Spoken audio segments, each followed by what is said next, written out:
It's 2:44 a.m. here at the Circuit de la Sarthe for the 24 Hours of Le Mans, and it's certainly been an endurance race.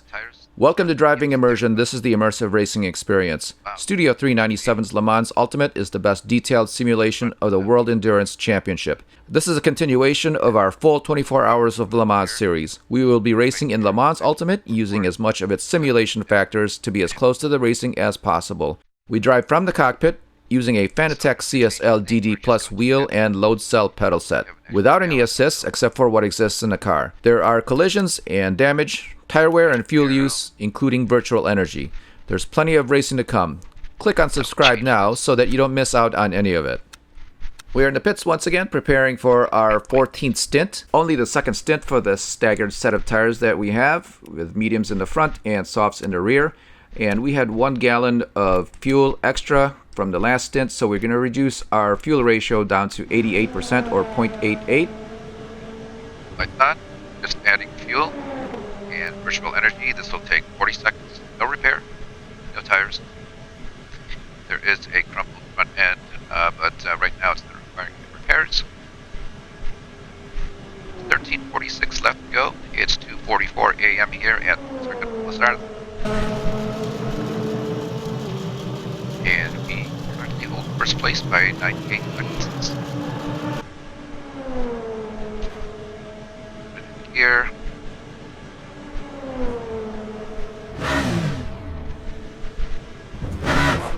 Tires down and refueled, and we are off and out of the pits.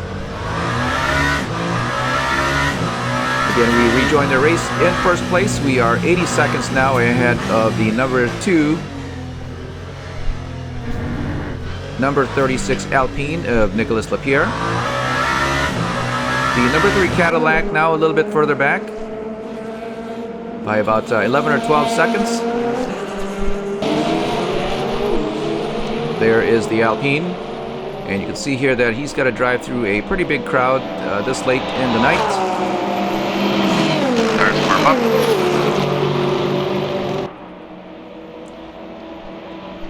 And right now there's plenty of the LMP2s left on the field. I would say about 90% of them are still racing, which is very good for that class.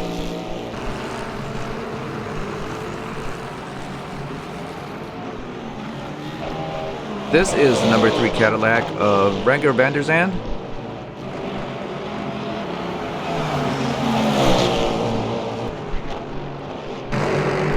And right now he's about 10 seconds behind the Alpine. Let's just go for it.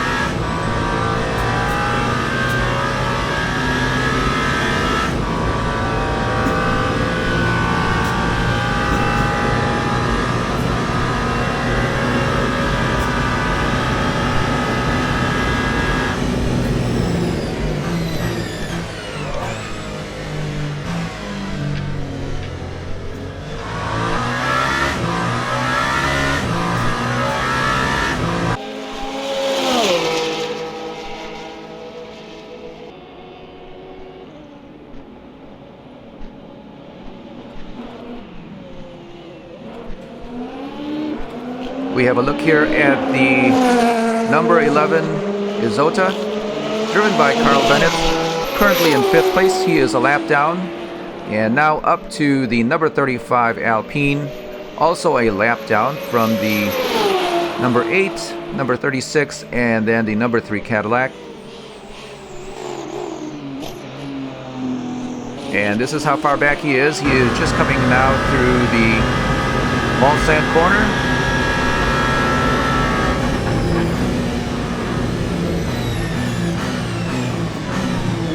It's one of the GT3s coming around at Indianapolis. Looks like one of the BMWs turned around.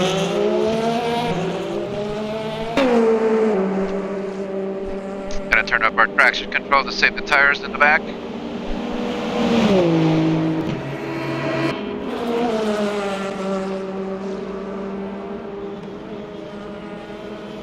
We do have the soft tires in the back, and we'd like to preserve them a little bit longer to last as long as the front tires, which are the mediums. And so we did turn up our traction control so that we don't spin the tires and wear them prematurely.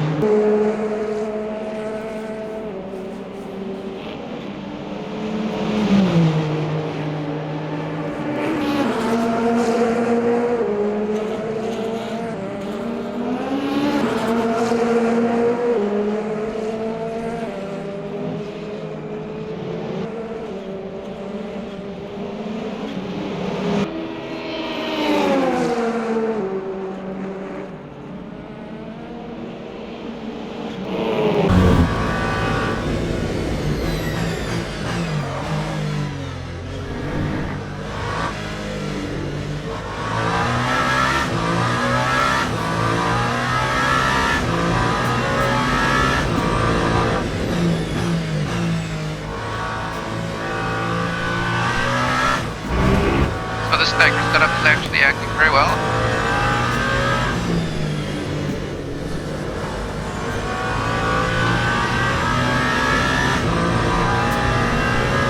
I think the mediums are the perfect tire here at the Circuit de la Sarthe, at least at night.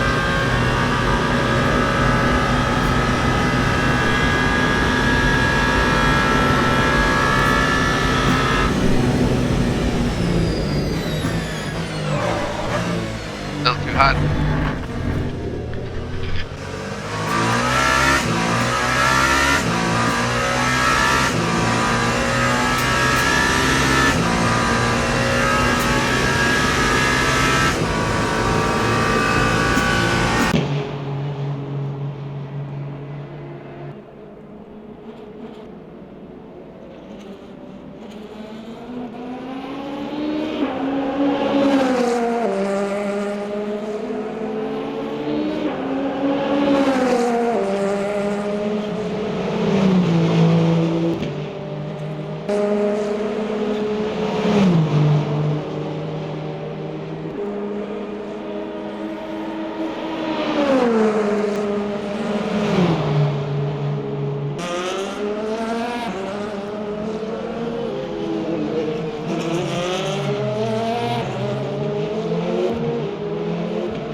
Unreasonably high. I guess that's okay.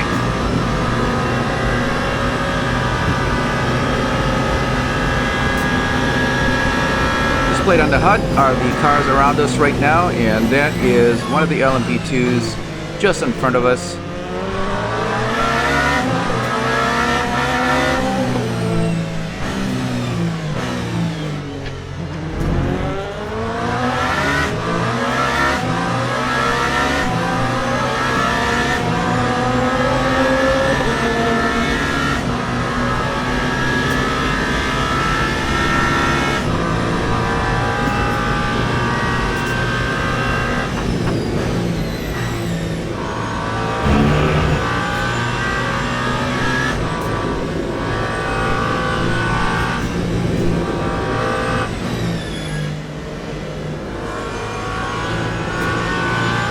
Coming in through the Porsche S's, you can see there the tire temperatures are right around mid-60s.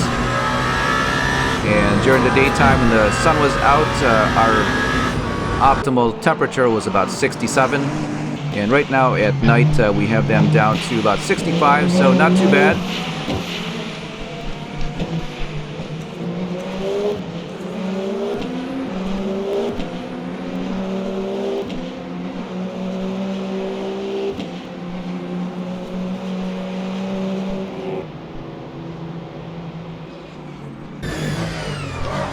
Whoa. Just did not break enough.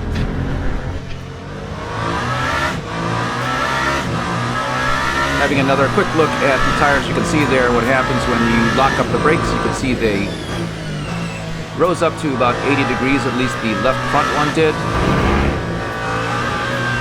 So locking up the brakes will definitely heat your tires.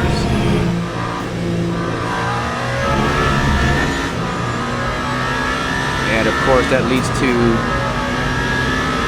degradation, so you don't want to do that.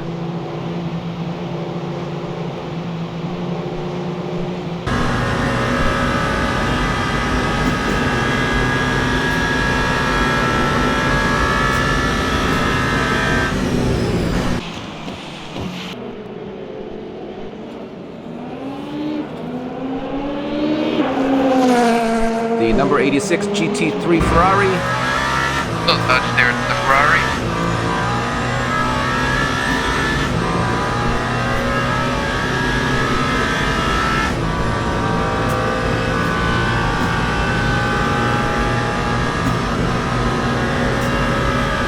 Now this deep into the race, you would think that we would figure out what could have been done better with the suspension or the setup for the vehicle. Unfortunately, just like in any racing, there's no ability to change the suspension settings, the stiffness or the rebound. But on board we do have adjustable anti-roll bars. We have it set up on our steering wheel to adjust the rear. And then we can always adjust it electronically through the HUD on the lower left.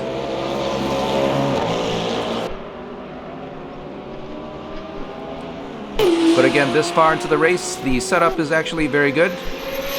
And we had used Coach Dave's setup for Le Mans here, and it's working out very well.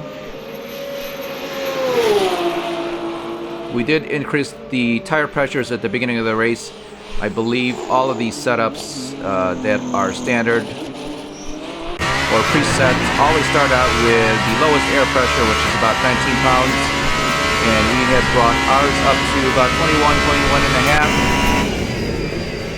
Again, that little bit of extra air will actually make the cars a little bit stiffer and less likely to overheat and lock up because they're not flexing as much. Having a look at the soda again of Carl Bennett, back in 5th place.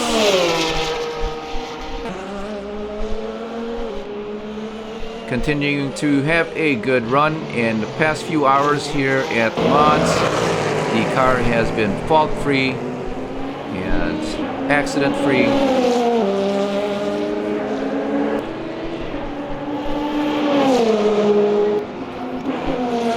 We're now looking at the LMP2s. This is the second LMP2, so that would be Lorenzo Flexa, the number 37. And then in 3rd place, the United Autosport,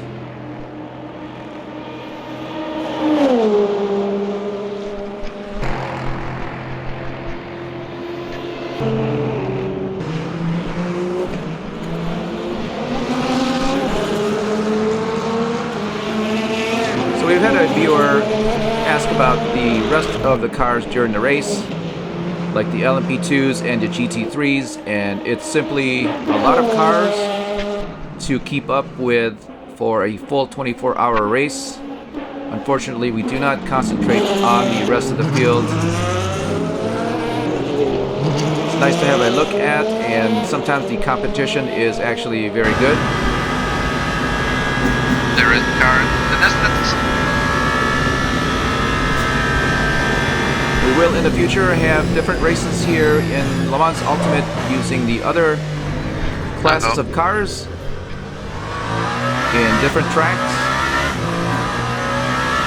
Not breaking hard enough. And we will also try to simulate the length of the race as they are originally. So if it's 3 or 6 hours or 12 hours, we will attempt to do that as well. Again, in the other classes. And we still do expect to spend more time here with the hypercars on different tracks. It's just that right now some of the other cars, like the Alpine, have to be reconfigured. In the Alpine, you can't see the rear view mirror from the cockpit and see the full display in the steering wheel, which again makes it very difficult to drive. And we'd rather have a clean screen like you are looking at now without a lot of information or data from a HUD. Again, to simulate what the driver would see when he is circling the track in the race car.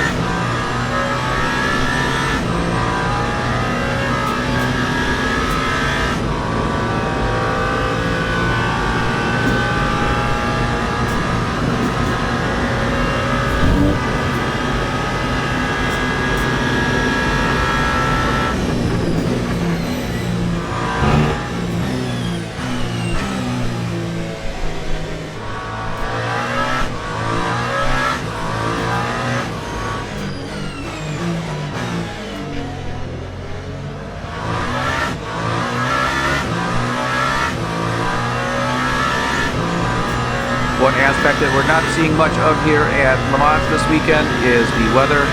We had actually forecasted for a partly cloudy and sunny race in the mid-60s and mid-70s during the day.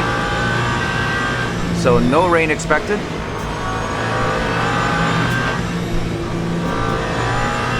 And we go by what's forecasted when we start the race.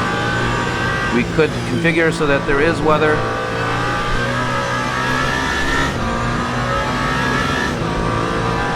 And we may do that in the future, but right now we went with the default weather available for the 24-hour Le Mans here. So the number 8 coming around again to start another lap.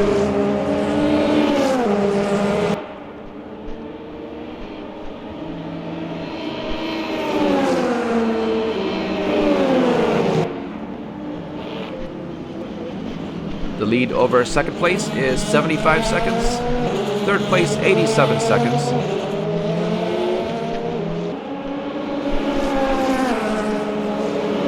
Another factor in the race that we will be changing in the future is to increase the AI difficulty here in Le Mans Ultimate. It is currently set to 91.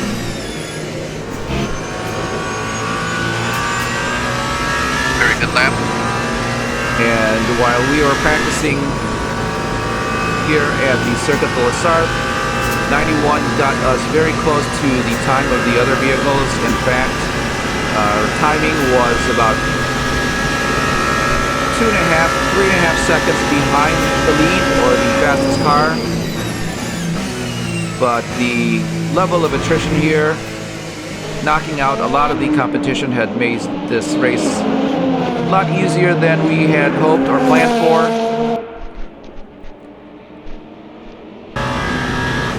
It was actually quite hot. The LMP2 was able to outbrake us. But again, there's still a lot of variables left in the game. It's still more than 12 hours left to go in the race. So anything can happen. We could have a suspension failure or a flat, in which case we would have to circle the track at a very slow speed. There's also the possibility that we could have terminal damage, and that would either end our race or certainly limit our ability to get back around to the pits, just adding to the complexity of the race and our ability to finish and win. Back in pit lane, we are now watching the 36 and the number 3 Cadillac. They should be refueling, and unfortunately we are unable to keep track of tires when they change them, and other than visually having a look, which is very difficult to do here at night, we don't know what tires they have on. The 3 and the 36 are in the pits. There is the 36 of Nicolas Lapierre, now exiting the pit lane. The number 3 still in his pits.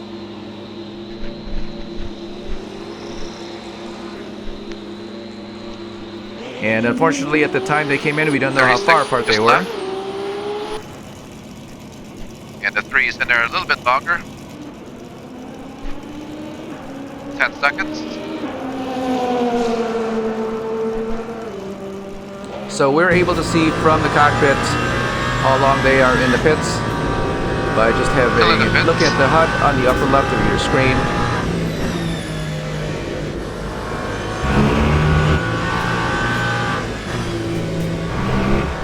Still in the pits.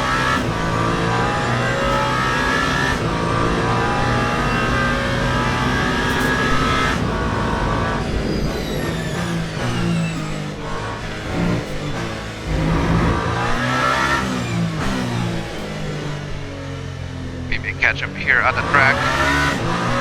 So the number 3 seemingly in the pits for a long time, but he was quite a ways back from the number 36 Alpine, as he has now left the pits. The number 8, not too far behind now, very close to lapping him, if that is possible.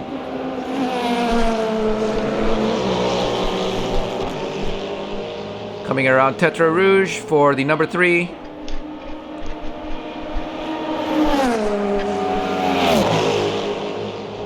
And we are looking off into the distance if we can see the number 8 coming through.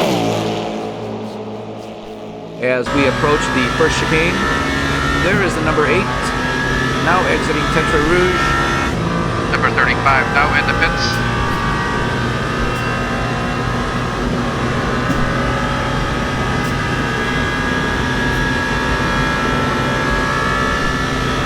The number 35 Alpine now in the pits.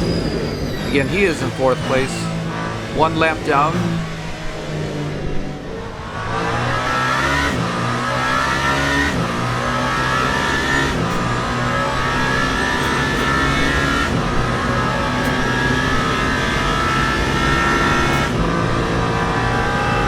Now there is a set of taillights here just in front of the number 8. That is one of the LMP2s.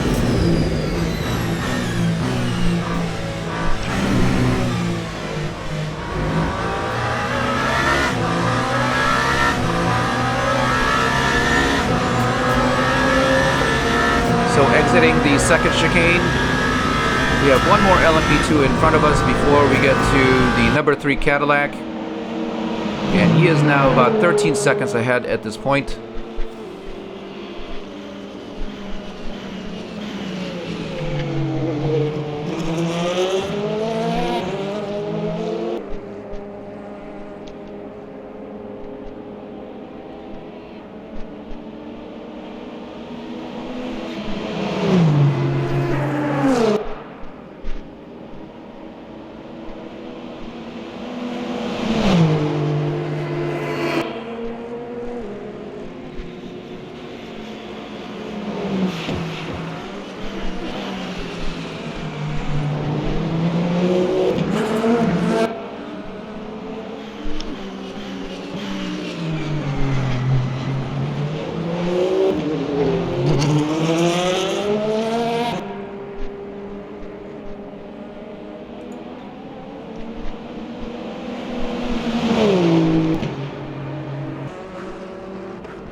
The number 8 through the Porsche S's.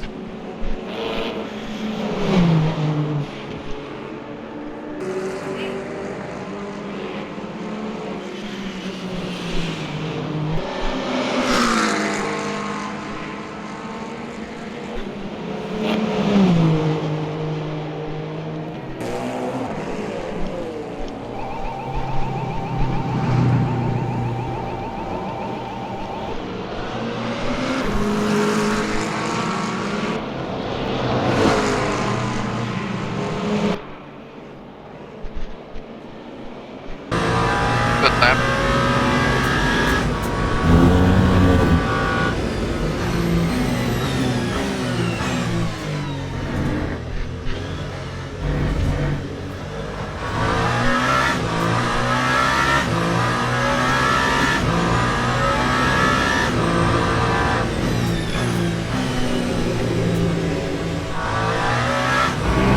Lot of scrubbing there.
On the number 3.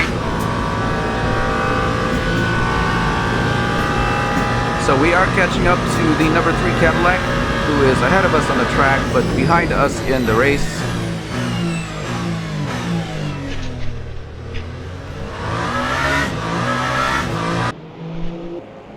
Exiting the Mulsanne corner.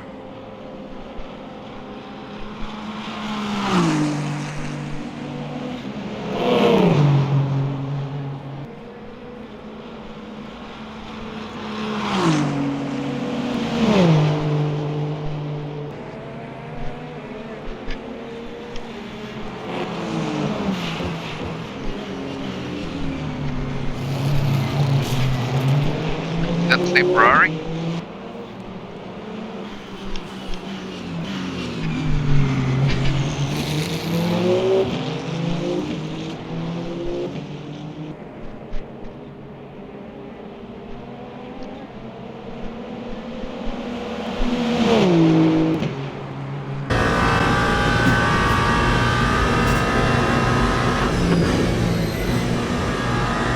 Back on board through the Porsche S's again, having a look at our data on the steering wheel.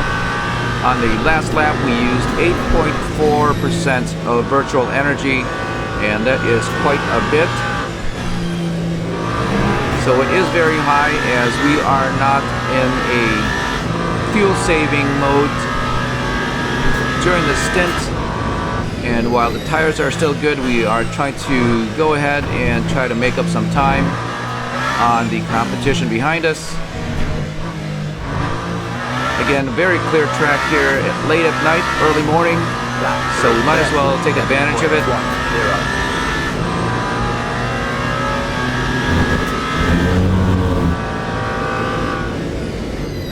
And so we have completed 7 laps now on this stint. We are down to 41% of virtual energy left.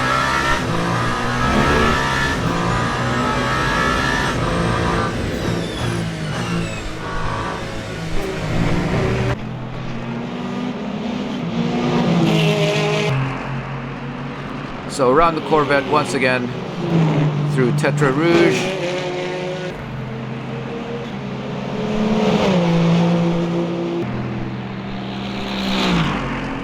And it was very important that we got around him when we did, because again, Tetra Rouge opens to the Mulsanne Straight, where you can make a lot of time or lose a lot of time.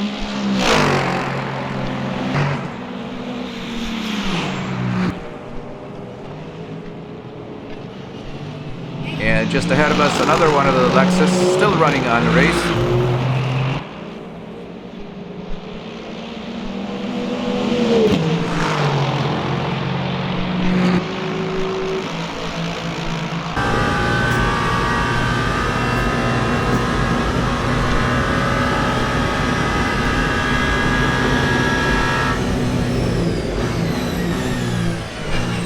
We are definitely burning up a lot of virtual energy.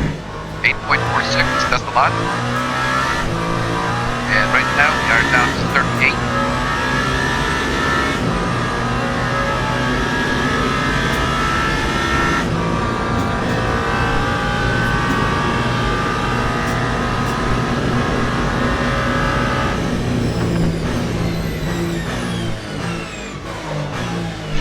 Oh, there's the brake.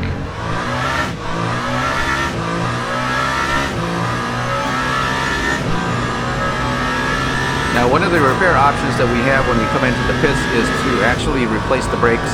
We haven't done that yet.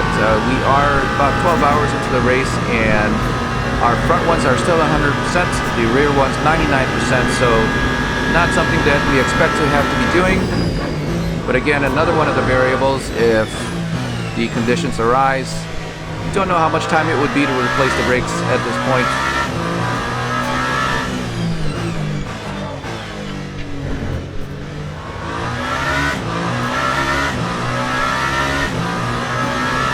But if you're a viewer and you have to replace brakes before on a lap here at Le Mans or any of the other tracks in Le Mans Ultimate, let us know how long it takes to replace the brakes somewhere in the comments.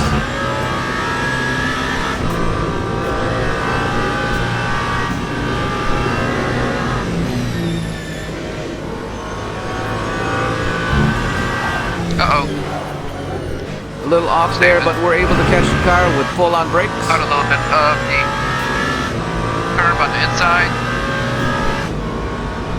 Again, very important to have the brake balance. We have our bias at 53%. This car being a rear engine means the engine is mostly over the rear or near the rear axles.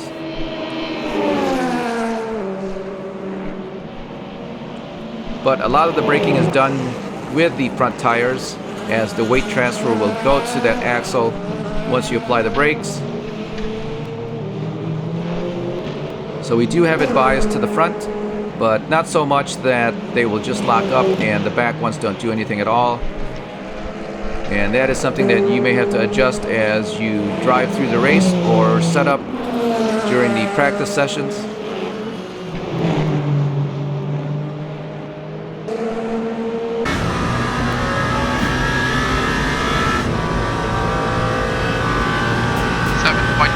Now, so we cut the down about half.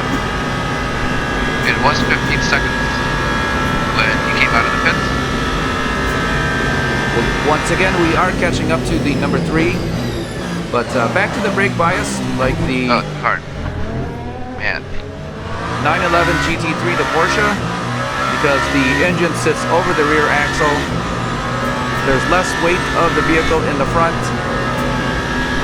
And on that car, if you are going to drive it around the track, you'll probably want to keep the brake bias below 53, meaning you'll want more brake power in the rear, as most of the weights, or a lot of the weight of the vehicle is over the rear axle. And putting a lot of bias towards the front will do nothing, and you'll just end up locking. And if we had a front engine like the Mustang, for example, we would change the brake bias to be more towards the front, as there is more weight of the vehicle over the front axles, and the front axle or front wheels will do more braking because of that weight. The Lexus that we just passed, for example, is a front engine vehicle. Very lean on the brakes again. A little hit there from the Lexus. Let's see. No damage. So a little tap from the Lexus, and we always have to look for damage. Getting tapped from behind by another car is one of the reasons why we have the damage multiplier less than what we would expect to be. In the beginning laps of the race, beginning hour, there is a lot of bumping, and it's very easy to get your rear wing knocked off just because there's a lot of traffic on the track. And really, at the beginning of the race, there's really just a lot of bumping with the AI on the track or the other cars, almost to an unrealistic level. But it also happens in real life, where there are a lot of accidents very early in the race, as everybody's raring to go. Some people are prepared, some drivers are not. And being that this is a 24-hour race, we did set our level down to just 0.25 or 25% in order to have a good long race.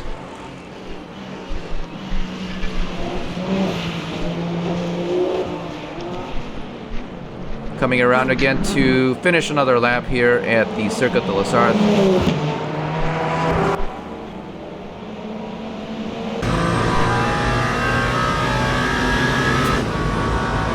24% now of virtual energy. Still continuing to use up 8.4, now 8.41% on the last lap.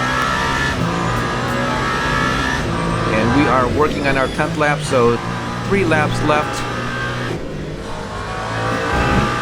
at 24, and that should just about get us there. We will have to make sure that we don't go below 0.1 or 0.1. Obviously, because if we go to 0, we will be penalized with a stop and go.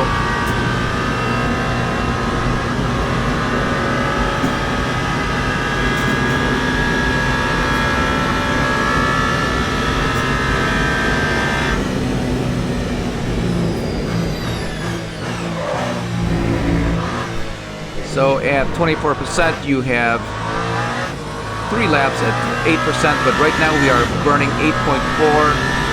That is more than what we can afford.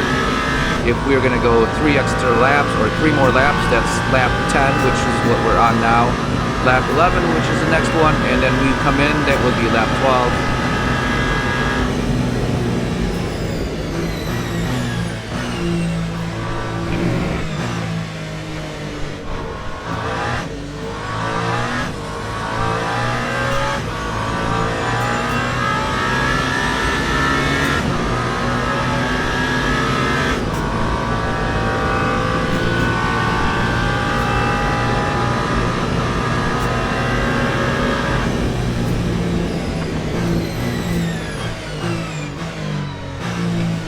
Okay, so we are now trying to save a little fuel, but I don't think we'll make it.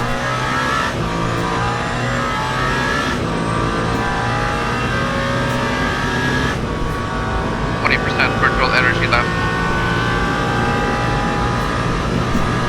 and we are burning 8.4. Yeah, so it's not actually the fuel, the gasoline that we are trying to preserve. It is the virtual energy, and that is the amount of energy that the car will expend to circle the track lap after lap, and that is set by the World Endurance Championship.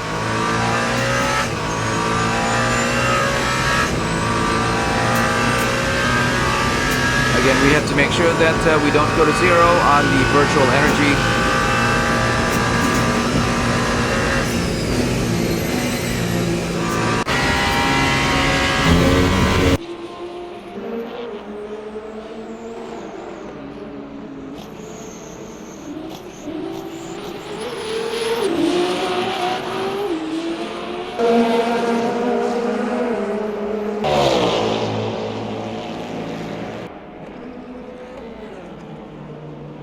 Another look at second and third place here. And this is the number 3 Cadillac coming around to cross the start-finish line once again. That is the number 8 just behind. Definitely catching up here. And back on board with the number 8. That is the number 3 disappearing. There is another car in the very good consistent laps. Picture here. Everything is not 336 or 337.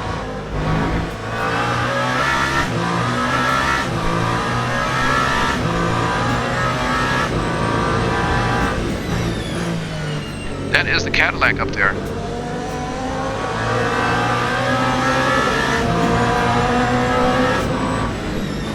Again, very important to get around the LMP2. Seconds away. On board with the number 3 Cadillac. That is number 8, the headlight approaching.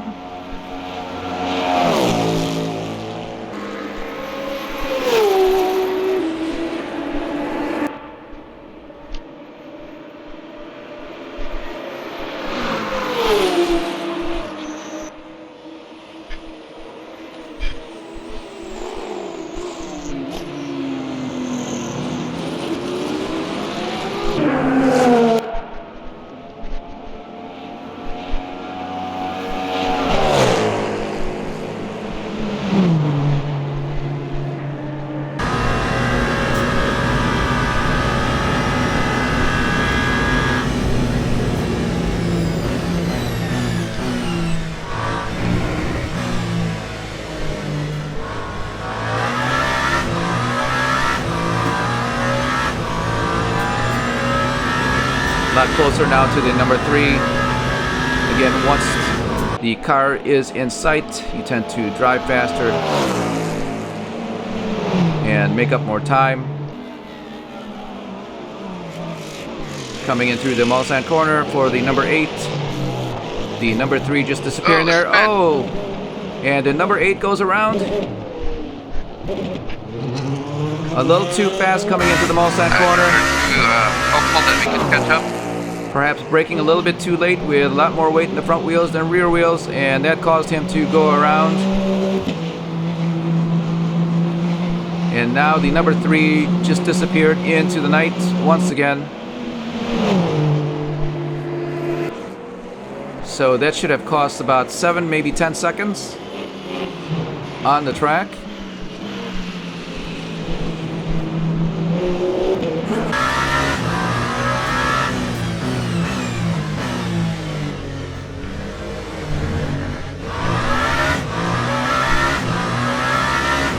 Almost coming around again. Back end's getting a little bit loose. And that is one of the factors of driving here with Le Mans Ultimate. Again, the car balance between the front and rear is calculated.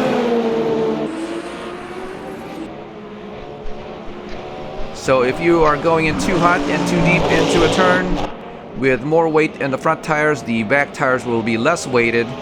And if you are on the turn, they will come around, obviously, because they don't have weight for grip. And that is exactly what happened to the number 8 out of the Mulsanne corner.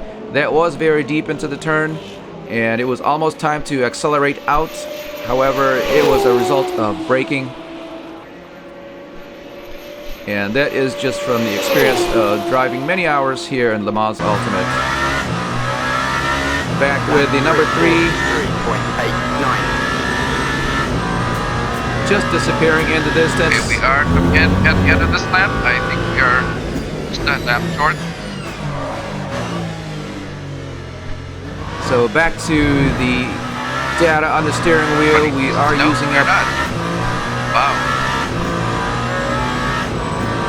Uh-oh. We're gonna run out of virtual energy. So we are using up 8.22% on the last lap, and we only have 7.4 now. Obviously, we're not going to make it around if we're going to expect to burn 8% of virtual energy. And right now, as we go down the Mulsanne straight, we are down to 6.8. We still have about 85% of the lap to finish. And the 6.5% is definitely not enough, and we are going to have to do some major coasting here as we approach the turns. Obviously, we'll have to accelerate back out and use up some of that energy. Our goal right now is to get to 4% when we get to the Mulsanne corner, and that will at least give us a half of a lap of virtual energy at the very best. So we are now in a very dangerous situation here for the number 8.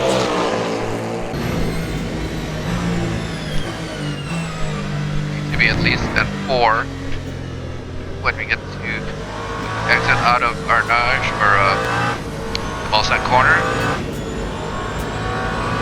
So the next corner is the Mulsanne corner. We're down to 5% now, and you can hear that we are definitely short shifting so early that the engine hardly revs up. And again, we are trying to save energy here, not fuel but virtual energy, and the more you accelerate, or the harder you accelerate, the more virtual energy you're going to use with or without that gasoline. Well, obviously you can't run it without the gasoline, but the virtual energy is not based on the gasoline that's in the car.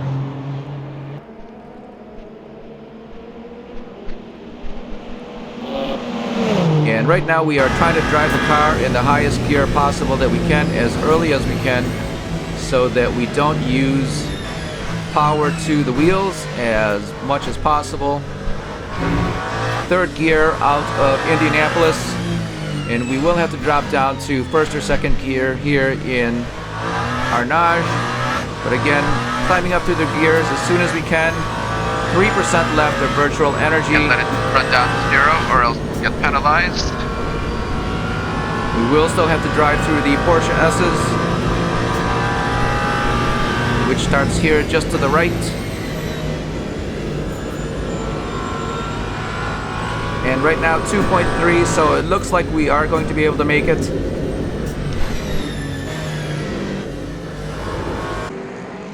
And just by a hair, it looks. So very quiet in the cockpit for the number 8. 1.8. We have to coast into the pit lane here. There we are, braking. 1.5% left.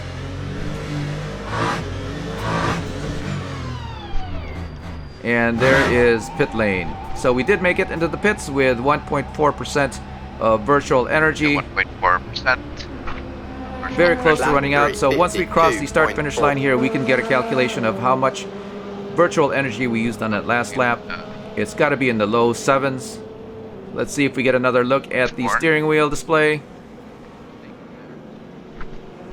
Shifting early. Well, unfortunately we can't see, but we did make it into the pits. And there you can see we have 1% of virtual energy. At least it's not 0. Otherwise we would have been penalized. Now you can see here that we are at 0.6 gallons of surplus fuel and reducing our ratio down to 0.88. Didn't hurt the car at all, and we still made it back in. And that's going to end it for this stint. We thank you for watching this race at Driving Immersion. And remember, for more exciting racing ahead, give us a like and click on subscribe or follow so you don't miss out on the next race event. We'll see you next time.